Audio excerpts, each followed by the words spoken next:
오늘은 성령 강림 주일입니다. 성령 강림 주일을 맞이해서 여러분의 심령 위에 성령의 교통과 감동과 권능과 지혜가 더 충만하시기를 간절히 축원합니다.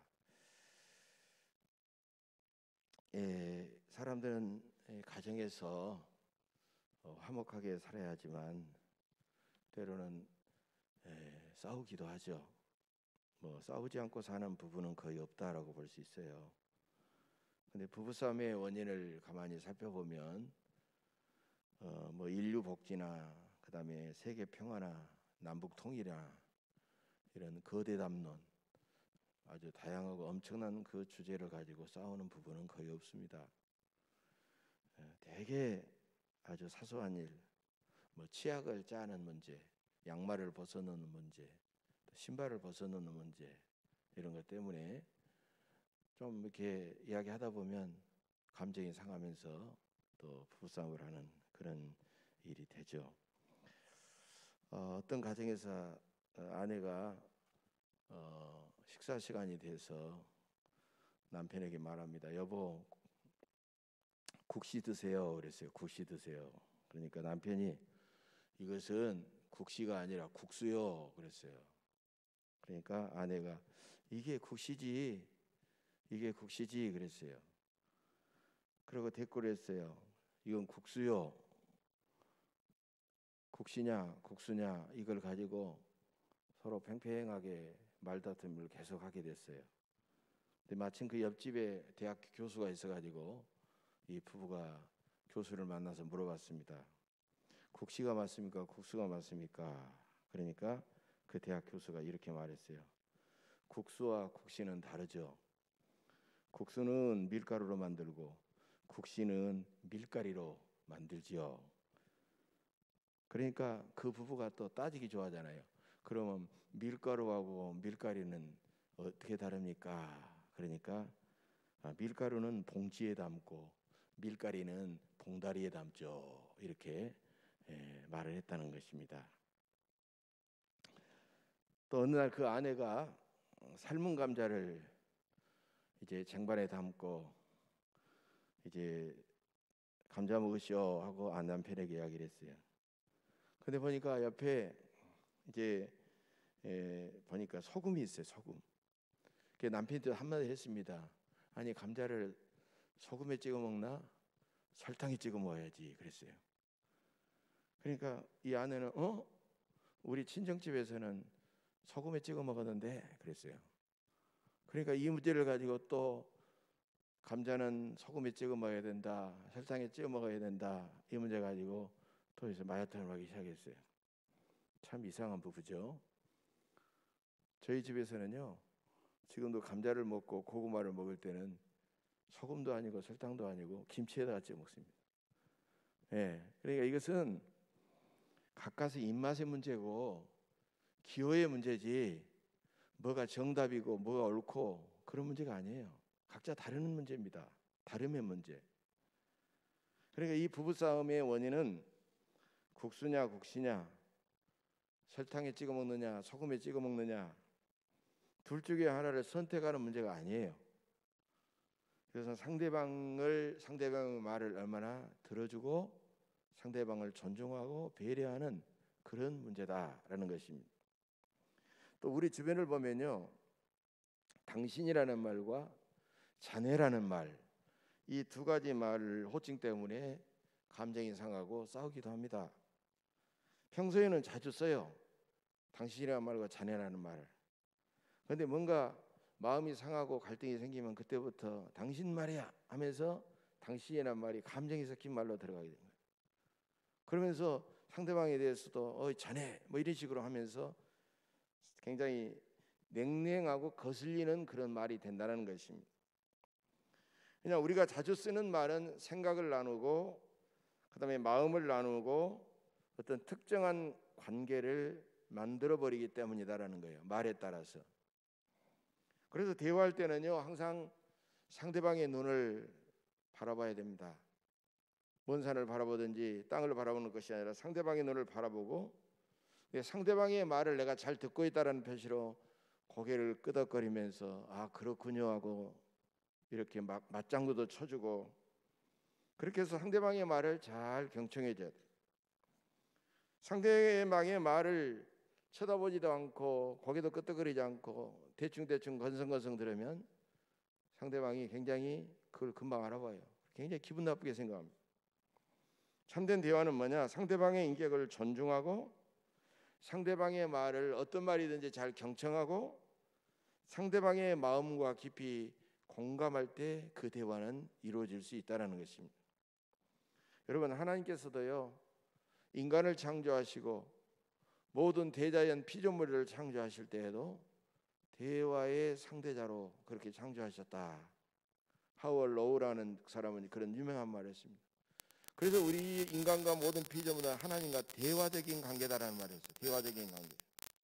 그래서 인간에게 있어서 언어는 대단히 중요한 요소다라는 것입니다. 오늘 본문 창세기 11장을 보면 인간의 언어와 말은 하나였다 이렇게 말씀하고 있죠. 그러나 인간이 바벨탑을 쌓는 사건을 통해서 인간은 수많은 언어들로 나눠져 버렸습니다.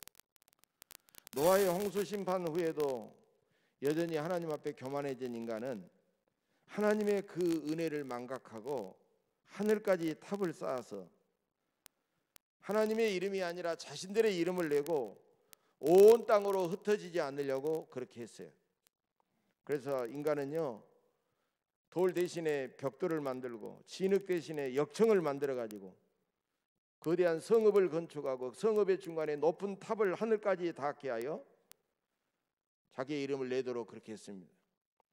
그러나 하나님께서 보실 때 이것은 참으로 인간의 이런 생각은 너무나도 교만하고 어리석은 생각이었습니다.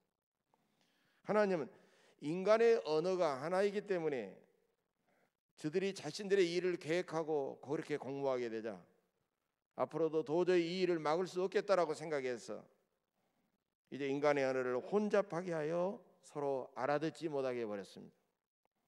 인간은 말이 통하지 않자 성읍을 만들고 탑을 쌓는 일은 중단할 수밖에 없었고 그들은 갈등의 관계를 가지고 온 땅으로 흩어지고 말았던 것입니다. 여러분, 인간의 가장 핵심적인 사명이 뭡니까? 우리가 세례를 받을 때 신앙 요리문답 서문으로, 일장도 아니에요, 서문으로 우리가 묻는 말이 있어요. 인간의 가장 제일 되는 삶의 목적은 무엇이냐라고 묻습니다. 그것은 하나님을 영적으로 하나님께 예배하고 하나님과 교제하고 하나님의 말씀에 순종해서 하나님을 늘 영화롭게 하는 것이다라는 거예요. 이게 인간의 가장 기본적인 삶의 목표다라는 것입니다. 그러나 인간이 하나님과 영적으로 교제하지 못하게 됐어요. 그렇게 되자 필연적으로 이웃과 다른 피조물과도 소통하지 못하고 서로 갈등 관계에 놓이면서 하나님은 물론 다른 인간과 다른 피조물과의 그 모든 관계도 깨어져 버리고 이제는 자기 자신도 스스로 치유하지 못하고 자기 자신도 스스로 구원받지 못하는 원죄의 상태에 처하고 말았다는 것입니다.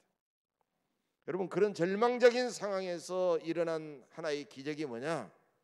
바로 오늘 사도행전에서 봉독했던 오순절 저 다락방에 임했던 성령 강림 사건입니다. 부활하신 예수님은 하늘로 승천하시면서 사도들에게 성령을 보내주시겠다고 분명히 약속하셨어요. 사도들은 그 주님의 약속의 말씀을 붙잡고 다락방으로 올라가서 그런 열흘 동안 열심히 기도해 있었습니다. 그러자 열흘이 딱 되자 주님의 약속이 영락없이 이루어졌어요. 호련히 급하고 강한 바람 같은 소리가 온 집에 가득 찼습니다. 그리고 마치 불의 혀같이 갈라지는 것들이 각 사람마다 임하여 있었다라고 했어요. 그들은 다 성령의 충만함을 받고 성령이 말하게 하심을 따라서 각각 다른 언어들로 말하기를 시작했습니다. 그런데 놀랍게도 사도행전 2장 여기를 한번 보면은 그 근동의 여러 나라 여러 지방에서 온 사람들이었어요. 유대인들만이 아니었다는 겁니다. 놀라운 현실이죠. 예수님의 그 승천을 보기 위해서 수많은 사람들이 몰려왔고 그들은 그 자리에 여전히 머물러서 열흘 동안 기도했던 거예요. 15개 국가 15개 여러 나라 지방에서 온 사람들이었어요.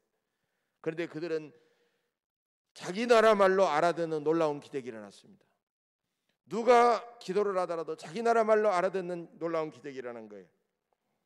그러면 사도들에게 임하신 성령께서 행하신 역사는 뭐였느냐? 이걸 우리가 한번 살펴볼 필요가 있습니다. 첫째로 성령은 사람들이 각각 자기의 언어로서 대화와 소통이 가능하게 하셨다는 것입니다. 여러분, 이게 무슨 뜻일까요? 성령이 자기의 언어로서 소통과 대화와 소통이 가능하게 했다. 오늘날 많은 사람들이 같은 말을 하더라도 전혀 대화하지 못하고 소통하지 못하는 사람들이 있어요. 자기들만의 언어로서 자기들끼리만 교제하고 있다는 겁니다. 기독교인들도 자기만 아는 암호 같은 그런 종교적인 말들, 교리적인 말들, 이 말들을 주고받습니다. 세상 사람들은 알 리가 없죠. 또한 교만과 욕심에 붙들린 사람들은 다른 사람이 하는 말을 전혀 알아듣지 못하고 이해하지 못합니다. 그래서 오해하고 서로 불통하고 그리고 관계까지 단절해 버리는 것입니다. 제가 목회 칼럼에서도 썼고 여러분들 아실 거예요. 메라비안의 법칙.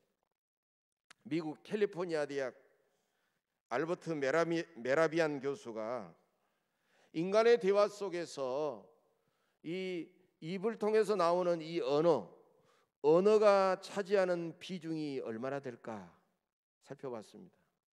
인간이 이 혀를 굴려가지고 이 혀에서 나오는 말, 입에서 나오는 말이 대화에서 차지하는 비중이 얼마나 될까 했더니요 7%밖에 되지 않다라는 겁니다.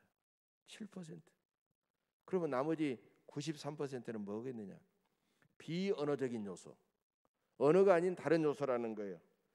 예를 들면 얼굴 표정, 그 다음에 말의 억양, 그 다음에 음색, 또 말하는 태도, 말의 높이, 말의 빠르기, 다양한 그런 요소들이 나머지 93%를 차지하다라는 거예요. 바로 이것이 유명한 메라비안의 법칙입니다.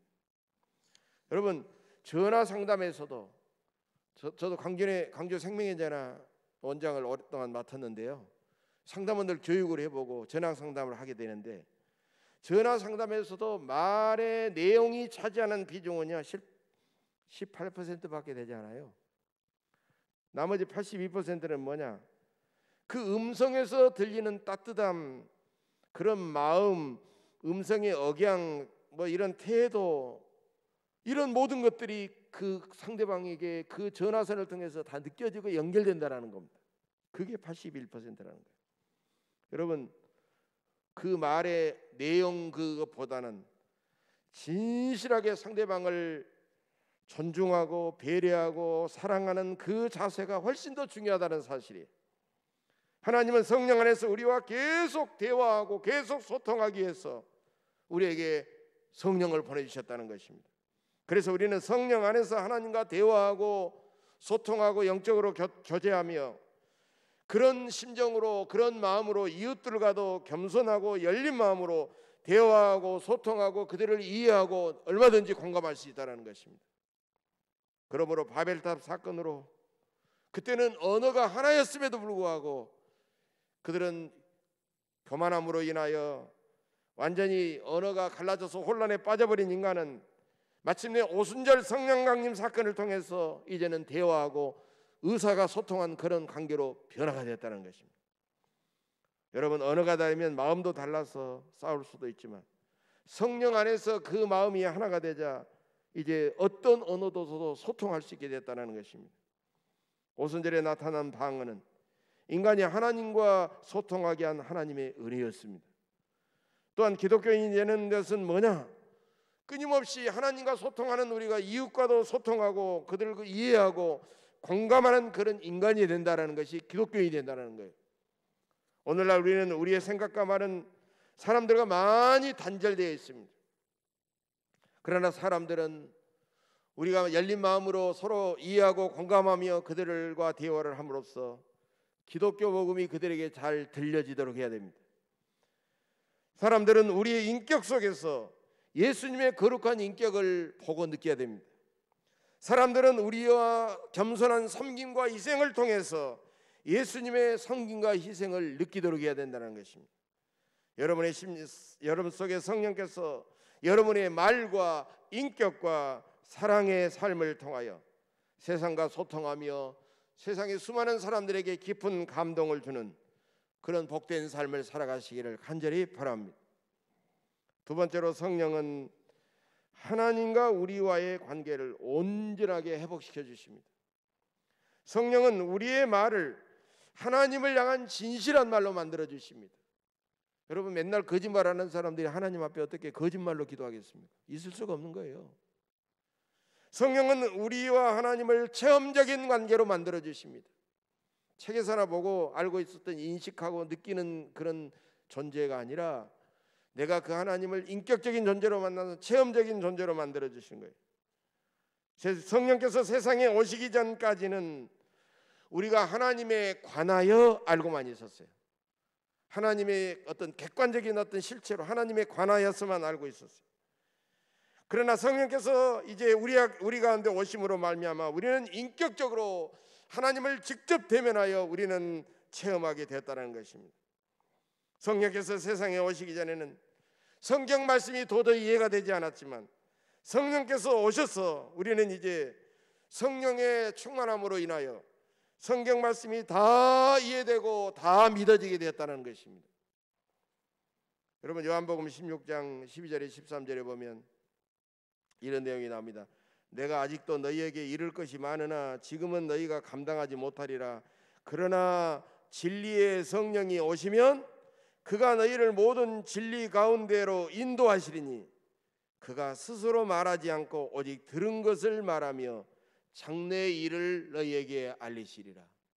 여러분, 예수님은 육신을 가졌기 때문에 시간과 공간의 제한을 받지만 이제 성령께서 예수님이 승천하시고 오시면 어느 누구 어떤 상황에서 누구에게든지 그들을 진리 가운데 이끌어 주신다는 것입니다. 성령께서는 하나님과 우리 사이에 중보자가 되셔서 우리의 일을 하나님께 모두 아뢰시고 하나님의 뜻과 마음을 우리에게 감동으로 생각으로 알려주시는 것입니다. 여러분, 엄격한 아버지가 자녀가 곁길로 가게 되면요 무섭게 책망하죠. 그 자녀를 올바른 자녀로 만들게 하여 무섭게 책망하고 심지어는 매로 때리기도 합니다. 그러면 그 자녀는요 자기가 잘못한 것 생각하지 않고 아버지에게 엄격하게 꾸중을 듣고 매를 맞으면 속으로 그런 생각이 드는 거예요. 혹시 저 사람이 내 친아버지가 아닌 거 아니야? 자기 친아버지가 아닌 거 아니야? 이런 식으로 의심할 수도 있다는 거예요. 그때 살짝 그 사람에게 오셔가지고 그 자녀에게 와가지고 포근하게 안아주면서 아픈 데를 어루만져주면서 얘야, 아버지가 너를 미워서 때렸겠니? 아버지가 너를 책망하고 때리는 것은 너를 사람되라고 하는 것이니까 때리는 아버지의 마음이 얼마나 아프겠냐. 아마 아버지는 너를 매력을 때리고 다른 데 가서 너는 많이 우실 것이다. 이렇게 성령님은요 어머니처럼 따뜻하게 위로해 주시고 격려해 주신다는 거예요. 바로 이게 성령의 역할입니다. 여러분, 성령의 위로와 역사하심에 따라 우리가 우리의 모든 죄와 잘못을 하나님 앞에 진실하게 회개하시고 그 우리를 향하신 하나님의 마음을 느끼시며 하나님과의 깨어진 관계를 온전히 회복하시는 여러분들이 되시기를 간절히 바랍니다. 세 번째로, 성령은 우리의 생명을 온전히 회복시키시고 우리의 삶을 온전히 주관하시는 분입니다. 우리는 계속 들숨날숨 숨을 쉬어야만이 우리는 살아갈 수 있는 존재예요. 영이라고 하는 말은 히브리 말로 루아흐라는 말인데 이 말의 원래 의미는 바람, 호흡, 생기 이런 것을 가지고 있어요. 태초에 하나님께서 사람을 흙으로 빚으시고 그 코에다가 생명의 기운을 훅 불어넣으셔서 그때부터 사람은 살아있는 존재가 되었습니다.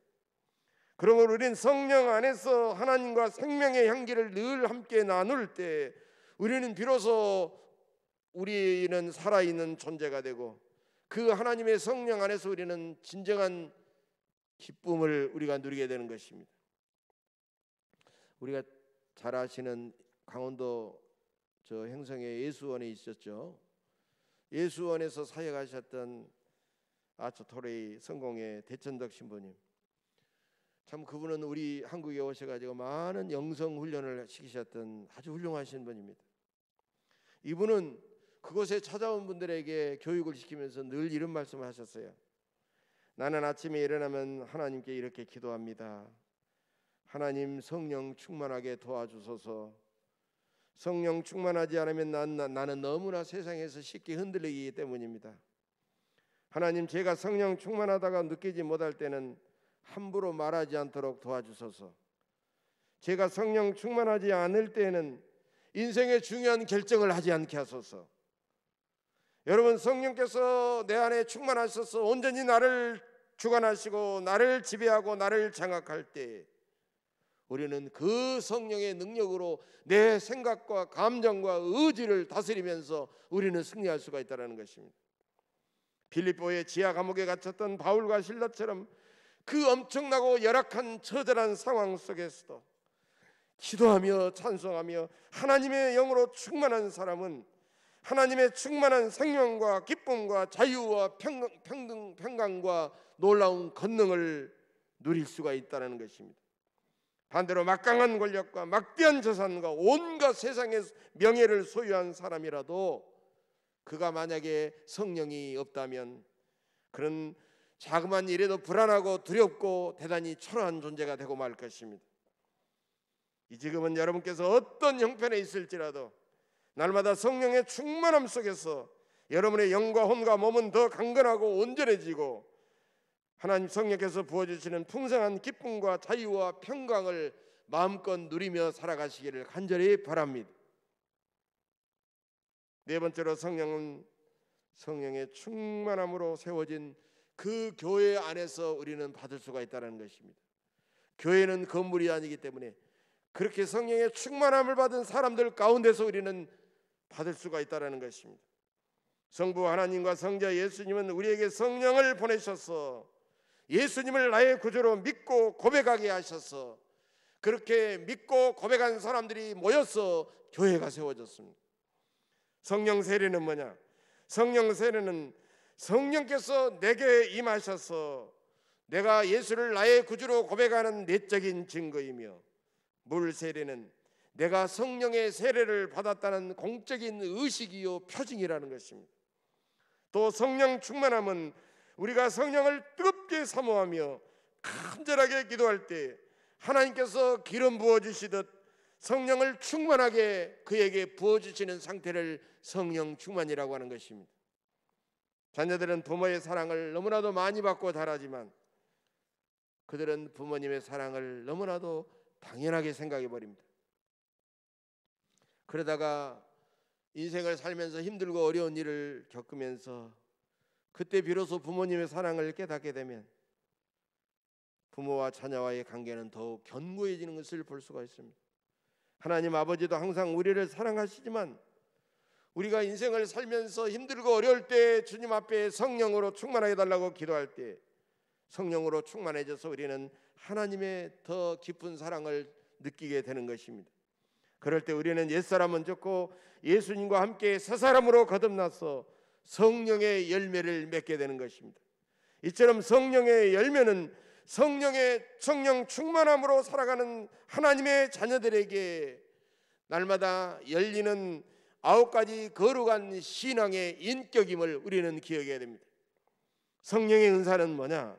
성령의 은사는 하나님께서 진정으로 기뻐하시는 일을 위하여, 그것이 영혼 구원이든지 교회를 섬기는 일이든지 이웃을 사랑하는 일이든지 그 일을 할 수 있도록 성령께서 각 사람에게 부어주시는 특별한 능력인 것입니다.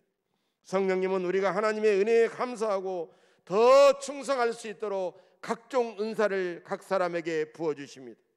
성령의 열매로서 우리 교우들의 신앙 인격이 더 성숙하고 온전해지시고 성령의 다양한 은사들을 통해 우리 예언교회가 더 견고하게 부흥하고 성장할 수 있게 되시기를 간절히 바랍니다. 이제 여러분께서 성령의 권능으로 모든 죄와 허물을 회개하며 하나님과 온전한 관계를 더 맺으시기를 바랍니다. 여러분께서 성령의 권능으로 세상과 온전히 소통하시고 주변 사람들과의 깨어진 관계를 복원하며 사랑의 관계로 회복하시기를 바랍니다.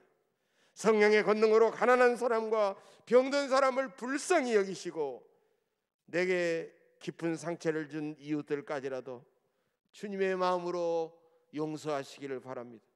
용서할 만한 능력이 없으면 하나님 그런 마음을 내게 성령으로 부어달라고 눈물을 흘리며 우리는 간절하게 기도할 때 하나님은 그렇게 그 능력을 주실 줄로 믿습니다.